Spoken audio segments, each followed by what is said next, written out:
ओला dock YouTube channel को subscribe करें और बेल आइकॉन को दबाना मत भूलें। अस्सलाम वालेकुम।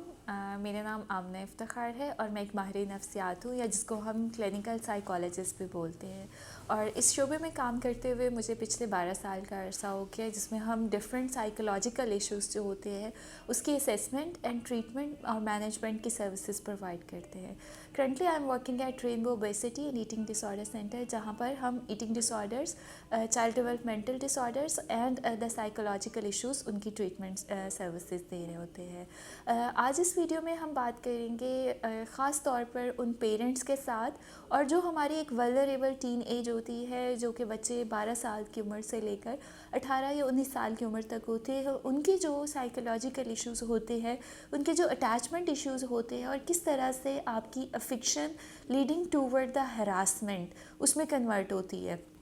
पाकिस्तान के टॉप डॉक्टर्स के साथ अपॉइंटमेंट बुक करें, वो भी पेशेंट फीडबैक देखते हुए।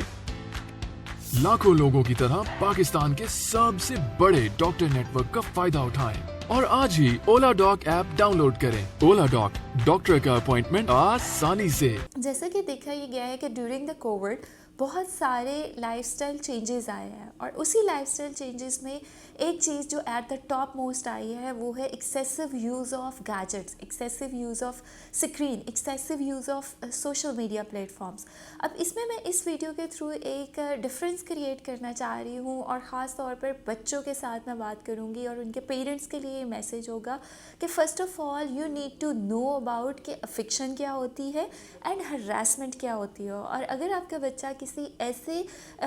सिचुएशन में से गुजर रहा है जिसके बारे में वो बात नहीं कर पा रहा है, तो आपका काम है या तो आप उसके लिए प्रोफेशनल हेल्प एक्वायर करें, या अगर आप प्रोफेशनल से रब्ता नहीं कर सकते तो एटलीस्ट आप बीइंग द पेरेंट्स खुद जानते हो कि क्या डिफरेंस है अफिक्शन में एंड हरासमेंट में। अब टीन एज के बारे में ख़ास तौर पर बात की जाए तो ये एक बड़ी वल्नरेबल एज होती है, जिसमें बहुत सारे इमोशनल चेंजेस आ रहे होते हैं, बच्चों के फिज़िकल चेंजेस आ रहे होते हैं, उनकी पुबर्टी एज चल रही होती है। उसमें this is the very much non fact कि यहाँ पर बच्चों की अफिक्शंस जो होती है, जो उनके रिलेशनशिप होते हैं ख़ास तौर पे ऑपोजिट जेंडर के साथ, वो डेवलप होना शुरू हो जाते हैं। अगर तो ये अफिक्शन की हद तक हो तो then it's fine, because affection is a positive spark of any relationship, but most of the time it's really very hard to spot out कि अगर यही आपके affection leads toward the harassment. तो अब मैं आपको डिफ्रेंशिएट करना बताऊंगी कि अगर आप किसी भी ऐसे रिलेशनशिप में हैं,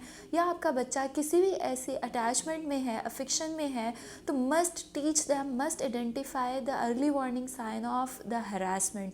अब हरासमेंट में क्या होता है, अफिक्शन इस जैसे कि मैंने बताया पॉजिटिव, उसमें आपकी एक पॉजिटिव अफिक्शन होती है, आप चीज़ें शेयर कर रहे होते हो, आप चीज़ें एक दूसरे के साथ एक कंबाइन रिलेशनशिप में होते हो, जिसमें सीखने का भी मौका मिलता है, उसमें आपको वेंटिलेट करने का भी मौका मिलता है, और समहाउ वो आपकी ग्रोथ में एक पॉजिटिव रोल अदा करती है।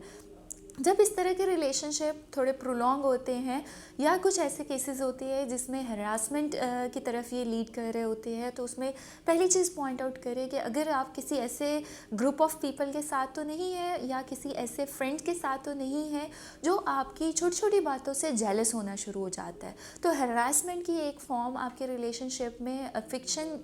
की आड़ में जो होती है, वो जेलसी का फैक्टर आने शुरू हो जाता है। अब जेलसी को किस तरह से आप देख सकते हैं कि आपके बारे में रूमर्स फैलाना शुरू कर दिए जाते हैं, आपके बारे में जो बातें आप शेयर कर रहे होते हो, आपको थ्रेट किया जाता है कि ये बातें एक्सपोज हो जाएंगी, या ये बातें आपके सोशल सर्कल में जो है वो स्प्रेड हो जाती है। तो उससे बच्चों की जो मेंटल हेल्थ होती है वो बुरी तरह से इम्पैक्ट होती है, उसमें उनके जो साइकोलॉजिकल इश्यूज़ होते हैं वो ज़्यादा होना शुरू हो जाते हैं। ऐसे बच्चे एंजाइटी का शिकार रहना शुरू हो जाते हैं, और उनकी कोशिश ये होती है कि वो पेरेंट्स से बात ना करें, बिकॉज उन्हें डर होता है कि कहीं उनकी ये फ्रेंडशिप वगैरह ख़त्म हो जाएगी, वो सोशली अलोन हो जाएंगे, या सोशली वो एक्सेप्टेबल नहीं होंगे